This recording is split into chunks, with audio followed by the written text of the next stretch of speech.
আপনারা জানেন যে আমাদের থানা এলাকায়, চকরিয়া থানা এলাকায় আমরা সবসময় চাই যে আইনশৃঙ্খলা পরিস্থিতি স্বাভাবিক থাকুক। মানুষ যেন নিরাপদে থাকে। সে যেন শান্তিপূর্ণভাবে সে শপিং এ যেতে পারে, স্কুল কলেজে যেতে পারে। তার চলাচলে যাতে কোনো বিঘ্ন না হয়, সেজন্য সবসময় আতঙ্কিত না থাকে। এজন্য আসলে পুলিশের উপস্থিতিটা খুব দৃশ্যমান পর্যায়ে পুলিশের উপস্থিতিটা খুব প্রয়োজন। তো সেই কারণে আমাদের থানার সাব ইন্সপেক্টর, এএসআই, ফোর্স সহ আমরা আজকে দুপুর থেকে আপনারা দেখেছেন জনতা মার্কেট, পৌরসভা সহ বিভিন্ন এলাকায় আমরা মহড়া দিয়েছি আমাদের মোটরসাইকেলে এবং গাড়িতে।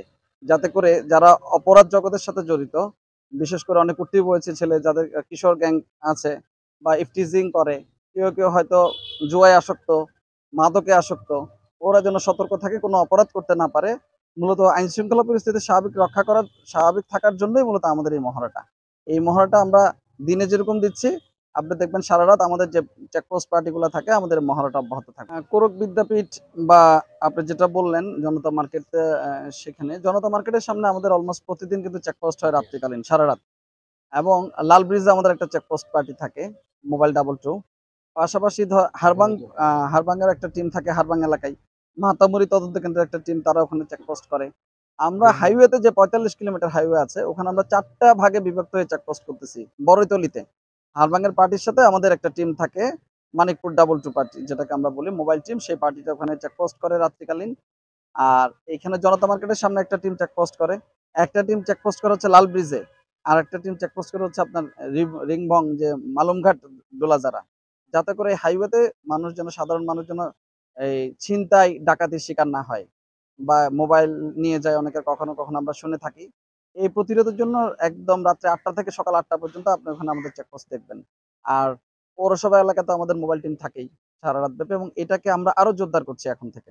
এখন থেকে দেখবেন যে এটা আরো বেশি আমরা দৃশ্যমান পর্যায়ে আরো বেশি এটাকে আমরা আম সুন্দরভাবে যাতে করতে পারি, আজকে থেকে আমাদের সেই প্রচেষ্টা অব্যাহত থাকবে।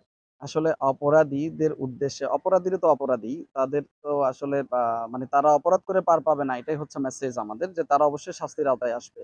যেমন আপনারা দেখেছেন সাম্প্রতিককালে আমরা ১২.৫ লক্ষ পিস ইয়াবা জব্দ করেছি নিজের জীবনের ঝুঁকি নিয়ে। আমাদের যে চকরিয়া টিম সারারাত ব্যাপী অভিযান করেছে সমুদ্রে, নদীতে, ডোলাজারা এবং খুঁটাখালী পয়েন্টে আমরা জেলে সেজে সারারাত অভিযান করে পরদিন ১২টার দিকে আমরা সফল হই প্রায় ১২.৫ লক্ষ পিস ইয়াবা, এবং যে আসামিটা লাফ দিয়ে পালিয়ে গিয়েছিল, হ্যাঁ? তো তাকেও আমরা পরের দিন রাত্রে ২টার সময় আপনার টেকনাফ থেকে তাকে অ্যারেস্ট করি।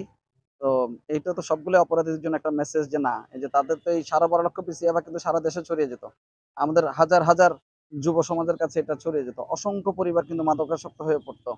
তো স্রষ্টার রহমত, আমরা যে চ্যালেঞ্জটা নিয়েছি এই কারণে আমরা আসামি অ্যারেস্ট করতে পেরেছি, এবং এই মাদকটাও আমরা বিপুল পরিমাণ মাদক আমরা, এটাই এই যাবৎকালে ২য় সর্বোচ্চ মাদক পুলিশ বাহিনী কর্তৃক আমরা এটা উদ্ধার করেছি। আর পাশাপাশি মেসেজ হচ্ছে যে এই যে স্কুল কলেজে দাঁড়ায় স্কুলগামী বা কলেজগামী কোনো মেয়েদেরকে যারা ইফটিজিং করে, তাদের জন্য তো এটা একটা মেসেজ অবশ্যই। পাশাপাশি যে আজকেও দেখেছেন যে আপনার বলি খেলার নাম দিয়ে জুয়া খেলা হচ্ছিল, মেসেজটা পাওয়ার সাথে সেটা আমরা বন্ধ করে দিয়েছি। তো প্রত্যেকটা জায়গায় ছিনতাইকারীদেরও মেসেজ তারা পেয়ে গেছে নিশ্চয়ই, যে তারা কোনো অপকর্ম করলেই তারা আইনের আওতায় আসবে।